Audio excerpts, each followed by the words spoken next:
And so we're reviewing February 25th's teachings. We're on ultimate bodhicitta and mind training like rays of the sun.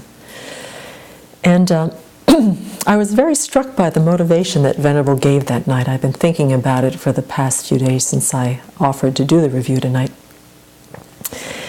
And what she said was that it's so important for us to be willing and open to understand the Dharma, to be willing to explore it, and to keep going even when it appears that we have absolutely no idea what is being taught and that we don't see the benefit there at the moment. To cultivate a kind of, she called it a patient acceptance without any mumbo-jumbo unrealistic expectations, which I've kind of translated in my own mind as expectations about getting the Dharma the first time around, the second time around, the third time around. Because the teachings that she's giving right now are very profound and very complex and very subtle. And so the tendency to become discouraged is, can arise. So she really encouraged us to just keep going, and that listening and contemplating the Dharma is a very powerful and humbling experience.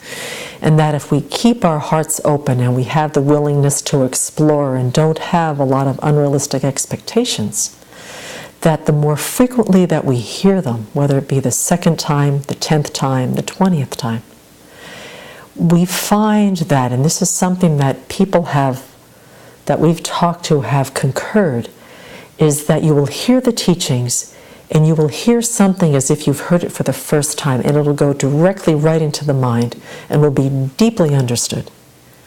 But it requires us to go with an open mind and to take the teachings to the cushion and to study and to contemplate them consistently and faithfully. And that day by day we generate bodhicitta, which is really the driving force on why we want to hear, think, and meditate on the Dharma in the first place, and to contemplate to whatever level we can the nature of reality, knowing by the sheer force of cause and effect that enlightenment will come, and that the teachings that we're receiving right now are crucial. The key to the freedom, key to enlightenment, is the wisdom realizing emptiness. And that hearing, thinking, and meditating on the Dharma is all about causality. It's all about creating causes for our enlightenment, for all of the good qualities to be cultivated to their perfection, all of the negative qualities being abandoned.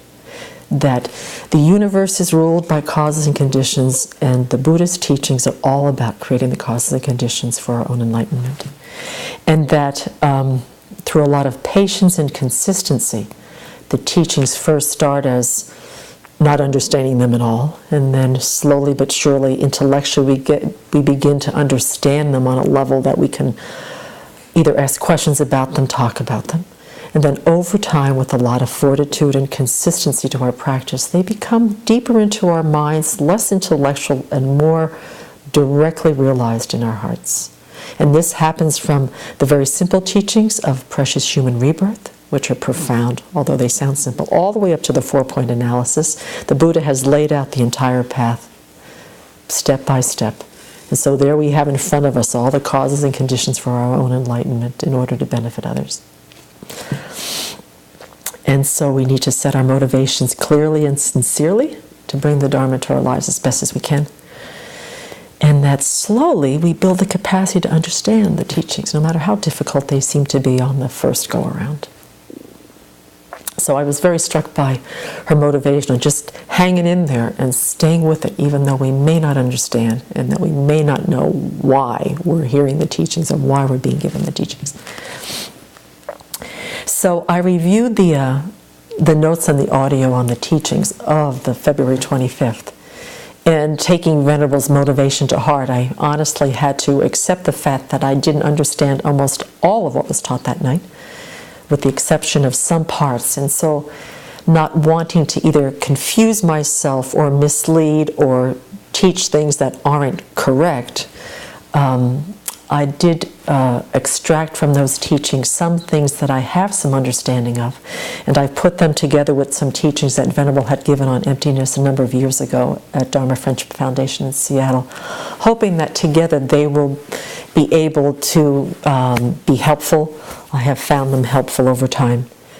And they're a lot about concerning how we misunderstand how things exist, how that causes suffering, how ignorance is the source of that suffering, and what conditionings or acquired views we actually acquire during our lives that really become obstacles to this wisdom realizing emptiness, and that they really get us set in some very strong wrong views and mistaken understandings of how we exist and how the world exists. There was a sentence in the teachings on the 25th that I have thought about and are sort of the driving force in the review tonight, is that Venerable said that in order to cultivate the wisdom realizing emptiness, we have to understand its opposite, which is the self-grasping ignorance that is the root of cyclic existence, of which I don't know about you, but my mind is totally clouded by. And so the wisdom realizing emptiness comes as a result of understanding the opposite of it, which is the self-grasping ignorance. So I've put some things together that I've been using to see how the self-grasping ignorance manifests, in my life, in my mind, and some of the Dharma tools that have been helpful over the course of getting me to question how I'm perceiving things, and if indeed they exist the way that I think. Because if we're holding on to, for example, Venerable gave this as an excellent example, which I found helpful, that there is a permanent, partless, independent person, there is no way that you are going to ever be able to realize emptiness. So she gave an example of how we might hold on to this sense of some of ourselves or others being permanent, partless, and independent, which is not as subtle as, this is the lower school's concept of self that needs to be negated. The Prasangika view is a much more a subtle level of self. It's the inherently existent self, which I'll share later on in the review. But Venerable said it would be helpful to look at this independent, partless, permanent self, which is the first concept to go, and a concept that we acquire a lot by our upbringing with having theistic religion, all of us being brought up in different types of theistic religions, that this particular concept of self is very strong. And so we have to meditate on what really, what's possible to exist and what isn't, and to keep our hearts and minds open when we start to do this exploration, because we're going to run up with some resistance. So the first thing is that she wanted to go through the definitions, and I have found over time that learning the definitions of certain concepts and terms in the Dharma is very helpful, because certain words and terms get used in the Dharma in different contexts, and they mean different things. So unless you understand what they mean in this context, they can get misunderstood, and then you get really, really confused. So Venerable went through the definitions of these, and then an example of how they play themselves out in our concept of self. So first she said that to understand permanence, it's something that's the idea of the self that doesn't change. From life to life, or from birth until death, there's a self that does not change. That it's partless in the sense that the self is one, is sort of this unitary unit that can't be divided into parts, that it exists wholly unto itself and doesn't get divided into parts. And that it's independent in a sense that it doesn't depend on causes and conditions to exist. So it exists without having been produced by anything else, but yet it can produce other things without changing itself. It stays unchanged, although it can produce and create other things.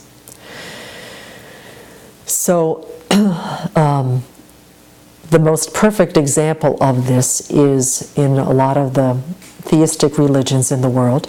There is this concept of an absolute creator.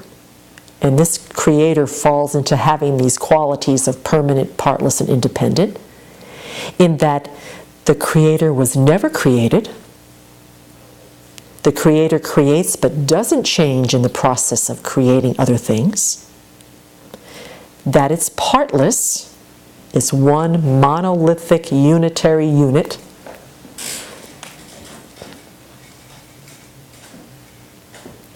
And that it isn't touched or affected by anything else. So there are no causes and conditions that bring it into being, that keep it existing. And so this is the concept of Creator God. The other part that is permanent, partless, and independent that we also learn if we've been raised in a religious upbringing is the concept of soul or spirit. Once again, this is something that is ultimately the person. There's a body, there's a mind, but then there's this soul. It doesn't change from life to life, or if you believe in only one life, from the time you're born to the time you die, and by the time you go on to your Creator, that soul stays the same, unchanging. It doesn't depend on causes and conditions. It can't be subdivided. It's exactly that unitary, one, monolithic one. So when His Holiness was asked about how people got this idea of this permanent, partless, independent self, he said, well, when you look at your body and you look at your mind, they're changing all the time. And here's this concept of something that doesn't change. So it's like, even though our mind and our bodies are changing all the time, there's something that always stays the same. So when you say, when I was a child, that I, there's some sense of I that's the same when I was a child, that is the same as who I am now. There's some part that didn't grow up, didn't grow older, that's still the same. And that, so that's how we get the idea of this permanent, partless, independent solar spirit. The body and mind are superficial. They're changing. They're unreliable. But the soul and the spirit are very reliable. It's stable. It's absolute. It's independent. It's what you can rely on. And it's what gets liberated, what gets redeemed, what gets saved, what gets transcended, what goes to heaven, what, joins with God or Jesus. It's permanent and it's blissful. So when in meditation you investigate by asking yourself, well, does the self exist like that? Am I permanent? Am I one unit? Am I partless? Do I come into existence without any causes and conditions? And when you ask yourself those questions, the answer to all of those is no, I'm not. And if you say yes, then you're saying that the I was separate from the body and mind. So you're thinking about this soul, you're thinking about this spirit, and that there's something that goes at the end of death that goes from one body and mind and kerplunks itself into another body and mind. And there's no Buddhist school that asserts this, that agrees with this. And if you look sometimes, you can find that in your mind when you least expect it, that this idea of creator or soul arises. It comes right into the Dharma, certainly, at least for me it did. I mean, sometimes I find myself looking at Buddha nature like I used to look at a soul. Or the concept of a creator God gets sort of projected onto the Buddha. And I found this happen this past winter when I was thinking a lot about refuge, because I was going to be, go for my ordination. I wanted to really deepen my refuge in the Buddha, Dharma, and Sangha. And I got to this point in thinking about it over a course of a few days that I got really pissed off at the Buddha. Because I was reading the chapter in Geshe Sopa's book about refuge. And he said that the Buddha cannot save you. The Buddha cannot create the causes and conditions to free you from your suffering. And during those few days, I got to see how much I had projected the sense of God, the sense of Jesus, Savior, onto the Buddha. And that even though I was taking refuge and knowing I had to transform my mind, that there was some part of me that believed that when push came to shove, that the Buddha would bail me out. He'd bail me out of my suffering. He'd help me. And so letting that go, knowing that, although He's omniscient, He cannot create the causes and conditions for my liberation and my enlightenment. He's given me all the tools with the Dharma. He had so much confidence in me that He said, I can't create the causes and conditions, but I will give you the Dharma to create your own causes and conditions.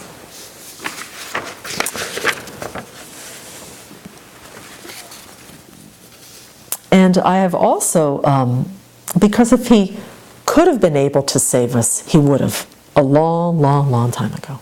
But He can't.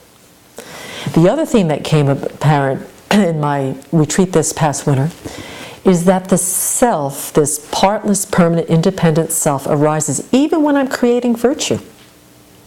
When I have a virtuous state of mind, like when I'm thinking about taking refuge for the benefit, may I become a Buddha for the benefit of all sentient beings, it's I'm going to become a Buddha, and I'm going to benefit all sentient beings. So even the concept of this concrete I, this being that's permanent, that has a solidity to it, even in creating virtue, it arises in my mind.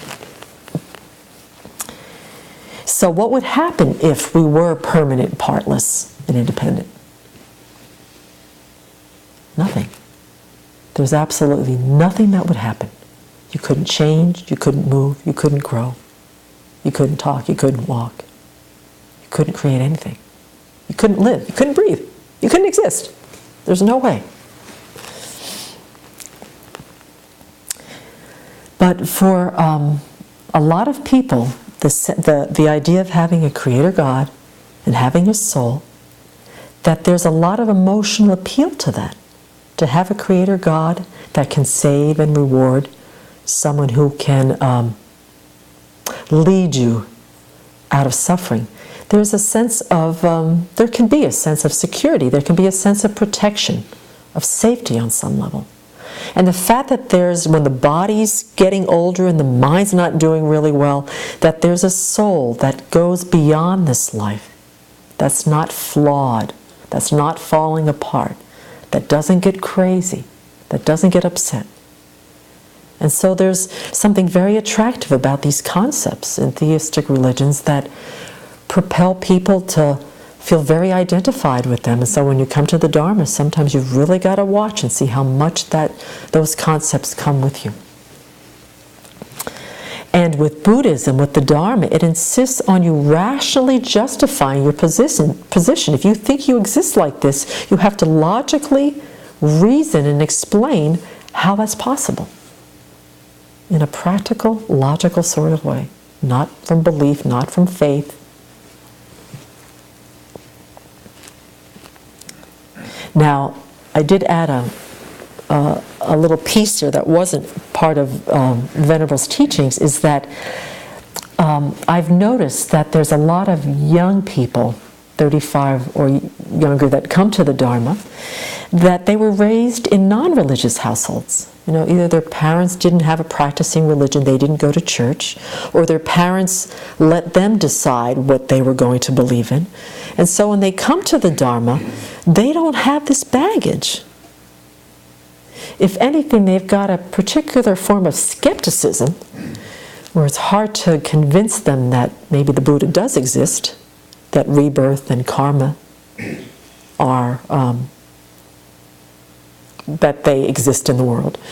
So I'm not quite sure where the permanent, partless, independent self in those that don't have, particularly in non-religious house, young people who don't have that, where that plays in. But it's something that I wanted to clarify, is that there are young people in a younger generation that don't have a lot of the concepts about God, creator, and soul, and punishment, and heaven and hell, that sometimes give us a very strong sense of self and I.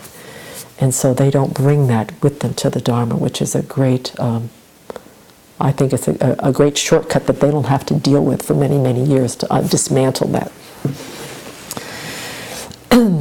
And so then Venerable goes on to say that from the Prasangika point of view, which asserts that selflessness is the lack of inherent existence of persons, that this is the deepest mode of existence, and that it's at a much subtler level than the permanent, partless, independent self that needs to be negated. So for the Prasangika, the wisdom realizing emptiness, or the wisdom realizing selflessness, counteracts the ignorance that views the self as inherently existent.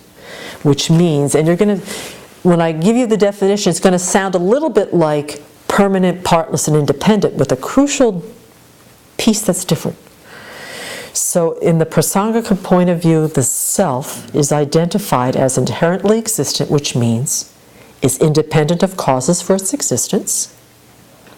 It's independent of conditions required to keep it in existence. It's whole and not divisible into parts on which the whole depends. And this is the crucial piece that the lower schools don't have when they identify the self or the object to be negated, is that it doesn't need a mind to recognize the basis of designation and label it. So this is the crucial, subtle point, difference in the self that the Prasangikas say that we have to negate compared to the lower schools. So at this point I wanted to sort of put in a few terms and concepts from the Prasangika dictionary, because this is where terms and concepts can get really confusing, because there's a lot of things with self and selflessness and existence. So I just wanted to just go over 4 of them that seem to be quite important at this juncture in the teachings. The first one is to reiterate the inherent existence, what that is defined as from the Prasangika view. It has a lot of synonyms: self-existence, true existence, existing from its own side, independently existing. This term refers to the wrong or mistaken view that something, and this includes person, self, and also all phenomena, exist totally independent of causes for their existence, conditions required to keep it in existence,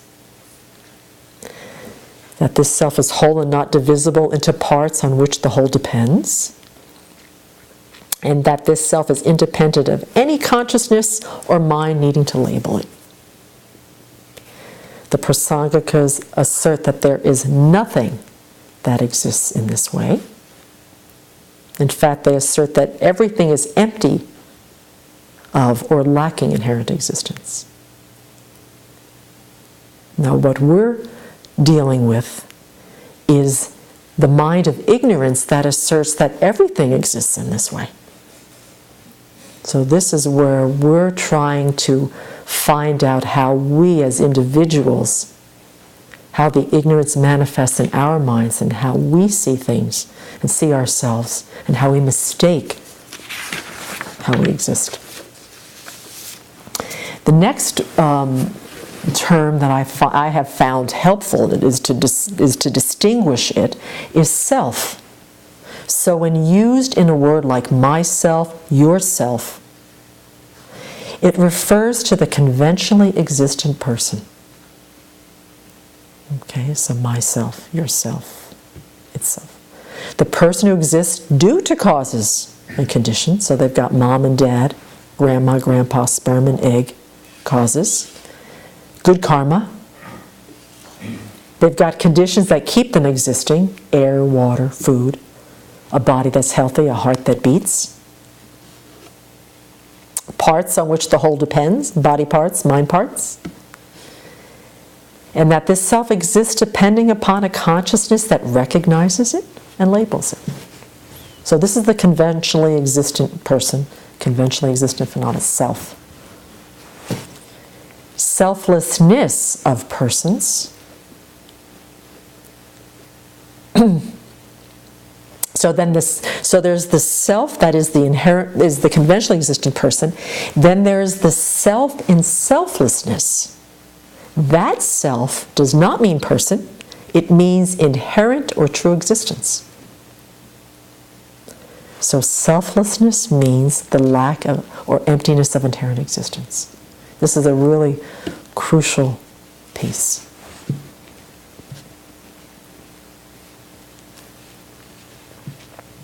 So there's the selflessness of persons, which is the emptiness of inherent existence of me and every other human being. And then there's the selflessness of phenomena, which is the lack of or the emptiness of inherent existence of things like cars, trees, anger, virtue, toys.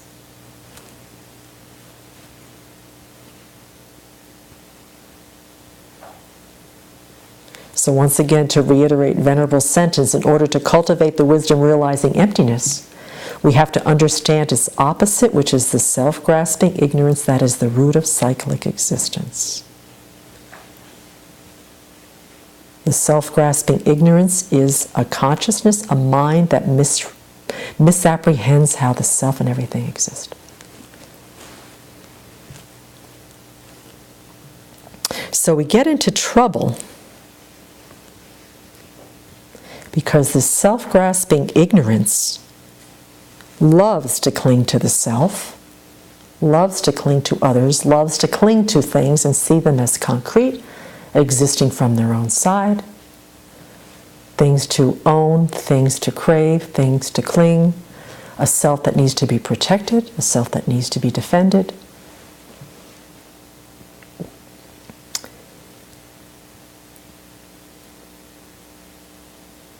That there are things outside that are the cause of one's happiness and suffering.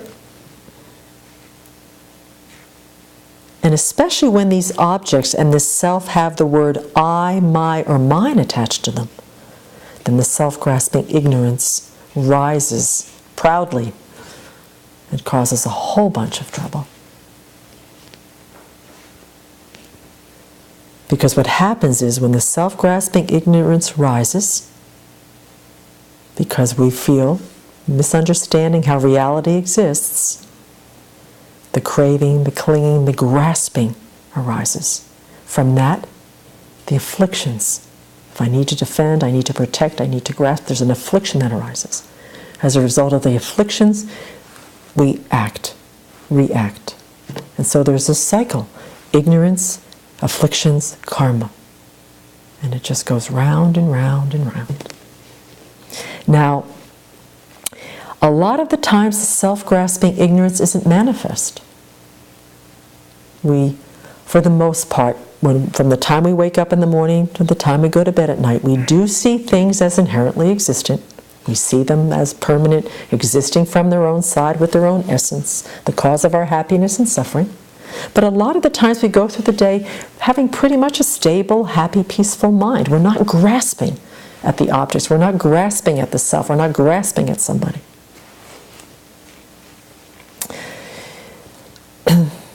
We go through the day.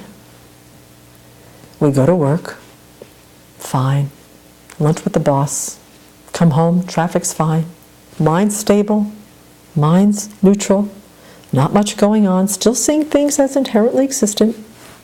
But there's no grasping, no clinging, no defending, no reacting. Come into the house, and the mail's on the counter.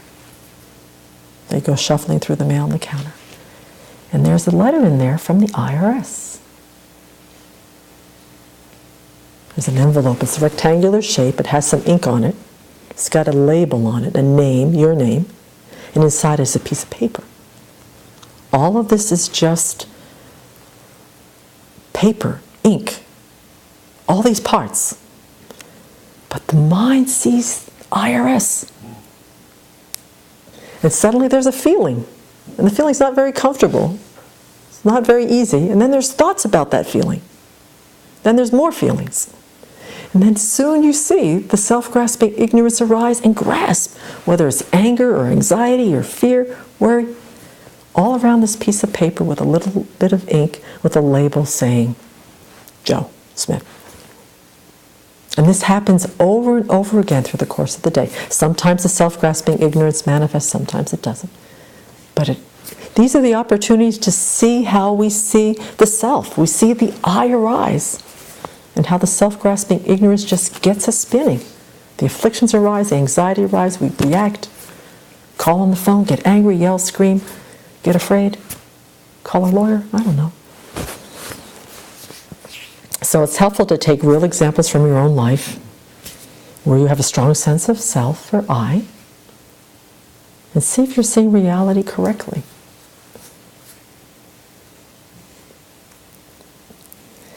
So one of the things that I have found helpful recently is to look how we are raised culturally and socially and ethnically. How is the self built into a solid entity due to the identities that we gather about ourselves over the course of our life? The conditioning culturally, the conditioning socially, our ethnic backgrounds. How do we behave that in our culture is okay? What is not okay? How does our behavior and our manners, the way that we do things, our traditions, how do they give us a sense of self or grow that sense of self? How do we react when others behave out of the norm or culturally different? How does the sense of their self arise? How do we see them as inherently bad behaving, rude, unkept, ill-mannered? So a lot of how we're culturally and socially raised really affects how ignorance manifests in our own minds and how we play it out in our behavior and how we react to the world.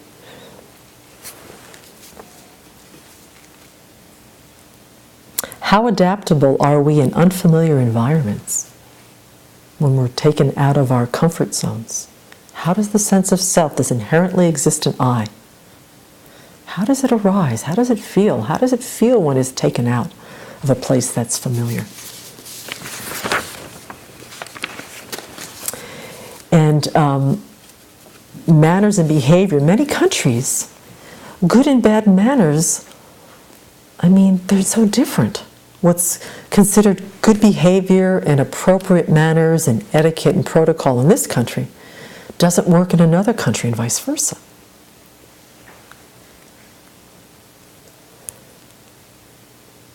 So when I was recently in Taiwan, I found that one of my Dharma practices within the first few weeks was watching the sense of I arise as I saw the way that Taiwanese behave in their different types of manners, how they eat and walk and sleep and dress and things like that, and how the sense of I would get up to want to make an opinion about it.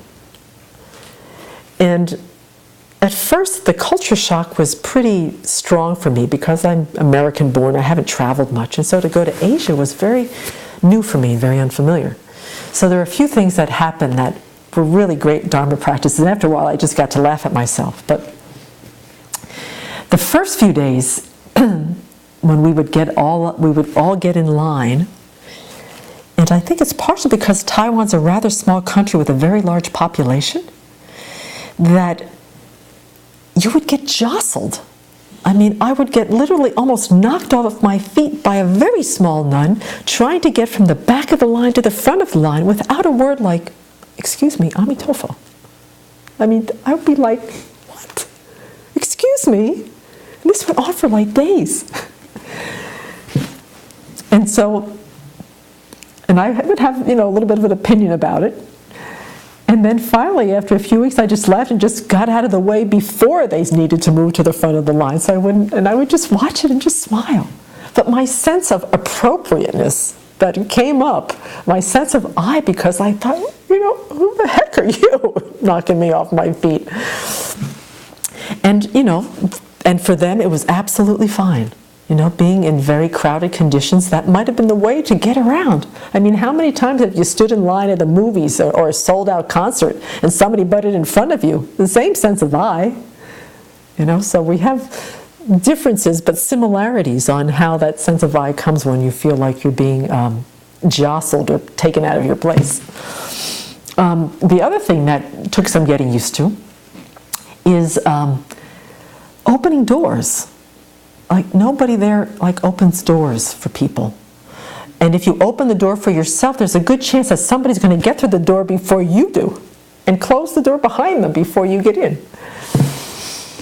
And once again, I saw my sense of, this indignant, Americans are so friendly, we're so polite, and how dare you? It was really funny. So politeness, what is it anyway? I mean, it's just a label. And so after a while, it was fun because I just continued to just open the door for people and let people walk through before me and have doors closed in my face. I just laughed. Anyway, but the sense of I arising because they were different. Their manners and their behavior were different. And how the judgmental and the critical mind would rise up and flare up, and I'd say, hello. Another example was, as soon as you woke up in the morning, we slept on these platforms all lined up. We had 40 women in a dorm, and the first thing you did when you got up is you put your shoes on. And you kept them on. And when you went to the bathroom, you took them off and you put another kind of shoe on because you didn't go into the bathroom with those shoes on. And that when you went into the temple, on rare occasions you took your shoes off, but generally you kept your shoes off in the on the temple. So, Semke, who lives at the Abbey where you never wear shoes in the house or in the meditation hall, was continually getting admonished for getting off of her platform, walking 5 feet without her shoes, or going into the bathroom with the wrong shoes, or taking your shoes off going into the temple. And, once again, just watching the little contradictions going on in my mind and my sense of, well, that's not how we do it. And then after a while, this is the one that I never got used to. I got admonished till I think the day before I left about not putting my shoes on. So, never putting your outer robes, you never put them on facing a monastic of the opposite sex. You always put them on with your back turned to them. Things like belching, blowing your nose in the sink, all acceptable manners. It's fine. Belching in some countries is considered to be a compliment. If you're serving a good meal and somebody belches at the table, it's a compliment to the cook. As is slurping soup very, very loudly. It's a sign that the food is good. In Taiwan, when I had my Tibetan robes on, I always had this arm covered. They don't have any skin exposed as far as their monastic robes. And so out of respect, Venerable had suggested and said, make sure that you wear a sweater when you're in your Tibetan robes. Don't leave your arm exposed. And that, very different as far as protocol, but that was something that you just did out of respect. And then here at the Abbey, we eat in silence. And there are people who come here at the Abbey, and that is just the most peculiar thing, is to not have livening conversation while you're eating a meal. So those are just some samples of how manners and behaviors in different parts of the world mean one thing to some people and don't mean the same thing to other people. And if manners and behaviors were inherently existent, then wherever you went in the world, all the manners and behaviors would be the same.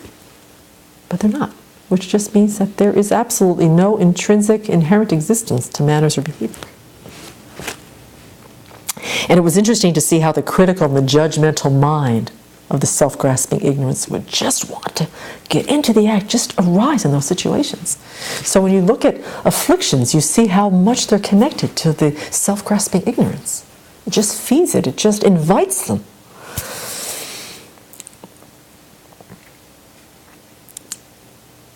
So what's wrong or right, behavior or manners? How does the sense of I feel in a situation where you're expected to behave differently than you thought or differently than you were raised? These are opportunities to see the big I come out that wants to defend, wants to protect, wants to argue, wants to negotiate. And what was wonderful about being in Taiwan, I didn't have an opportunity. I couldn't do any of that. It wasn't allowed. It wasn't appropriate. You kept silent. So then you got to watch your mind very clearly because you weren't allowed to say, oh, excuse me, but we don't do it that way. You just don't. You do it exactly the way that you're told. It was very freeing, actually. So in order to understand how things actually exist, these kind of everyday, situations, when you're with your family, you're Italian and you're marrying into a Jewish family, there's all sorts of opportunities to watch the eye or eyes, the self-grasping ignorance grasp at what's right, what's appropriate.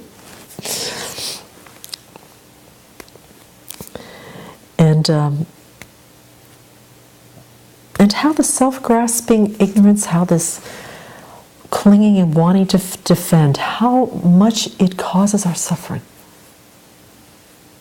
Now that's the whole point of trying to understand these philosophical schools, is to identify the self that causes so much suffering. And then the more we're able to identify it, and then to check in to see if it really does exist the way that it's appearing, that's where we start to dismantle and break down this. The ignorance has been in our mind since beginningless time. It's not going to go away in this life. But the kind of teachings that we're receiving about the philosophical tenets and the meanings of the Buddha's words all have to do with understanding what he meant when he taught the Dharma. And so the more that we get familiar with the way ignorance operates, the sooner we'll be able to identify and begin to dismantle it. And as a result of that, the sooner the wisdom realizing emptiness can be cultivated in a really authentic way. Because we'll understand what it is that we're trying to cultivate, because we're so clearly aware of what it is that isn't working. The opposite of that wisdom realizing emptiness.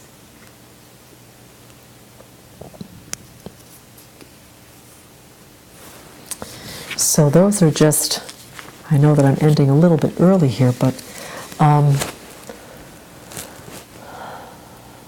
I guess from the last thing that I really very much want to say is that that this part of the Buddha's teachings about emptiness and about identifying the object to be negated can be pretty intimidating, especially the first time around. And that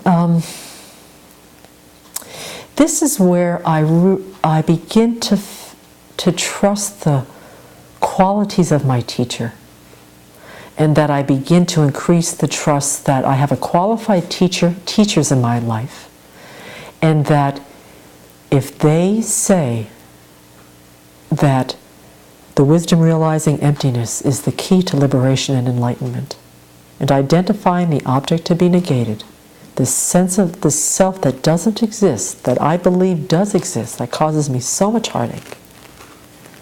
If they believe that these teachings are worth every effort, every mental atom that I have in my mind to understand it, to contemplate it as much as I can, even though at times I'm intimidated by the teachings, that like doing this for the review this week, I have a much better understanding of the different ways that the self arises, and that how it's very important to understand how the self is seen, and how the ignorance grasps, and how the wisdom realizing emptiness is the key. So by doing the review and studying the notes, it has increased my confidence in my understanding of these very profound but complicated teachings. And so I just want to encourage folks not to be discouraged, and to really hang in there, as Venerable said, to keep an open mind, to keep a willingness and interest, and to be realistic about what your capacity is at this time, and then just to grow the capacity by continually studying, to re-listen to the teachings, to ask questions. The more you understand, the more the questions arise, which is very cool, because we have some qualified teachers that can give us some great answers. And so that is, and once again, to realize, to just say the sentence one more time that Venerable said, and I put it in bold, is that in order to cultivate the wisdom realizing emptiness, we have to understand its opposite, which is the self-grasping ignorance that is the root of cyclic existence. And that's what we're doing, and that's what we're going to do, and that's what our teachers are inspiring us to do, and giving us the tools to understand how to do that. So, I don't know if there are any questions.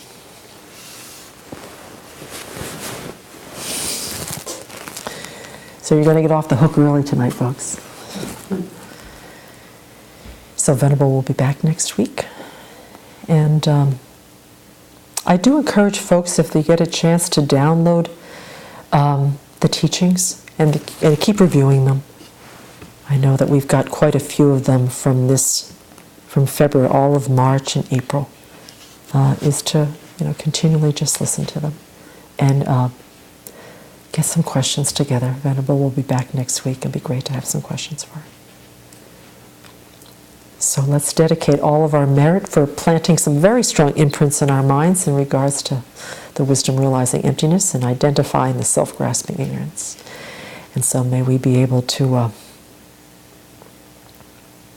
sometime, some life, have a direct realization of the wisdom realizing emptiness, and to be able to eliminate ignorance at its root by doing so, in order to attain the fully enlightened state, to benefit all sentient beings, so that we can also help them to identify the object to be negated and to understand how reality truly exists.